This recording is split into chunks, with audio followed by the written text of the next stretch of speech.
Hello guys, সবাইকে welcome. তো তোমরা কেমন আছো? আমি খুব ভালো আছি। তো একটু বেরিবুড়ি করতে যাচ্ছি, তো দুর্গাপুজো বলে কথা, একটু না বেরিবুড়ি করলে হয়। তো চলো কোথায় যাচ্ছি না যাচ্ছি তো তোমাদেরকে দেখাচ্ছি, তোমরা ব্লগটা দেখতে থাকো। তো গাইস আমাদের গাড়ি চলে এসছে, তো চলো গাড়িটা দেখাচ্ছি। দাঁড়া, সারপ্রাইজ হও। ওইটা হচ্ছে আমাদের গাড়ি,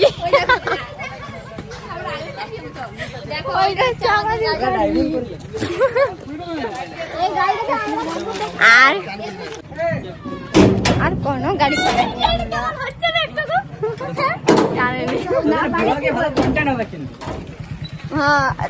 তো গাইস এটা কোনো কোথা। আমরা গাড়িতে উঠে গেছি আর একটু ইয়ার্কি ঠাট্টা আনন্দ করতে করতে যাচ্ছিলাম পুরো রাস্তাটা।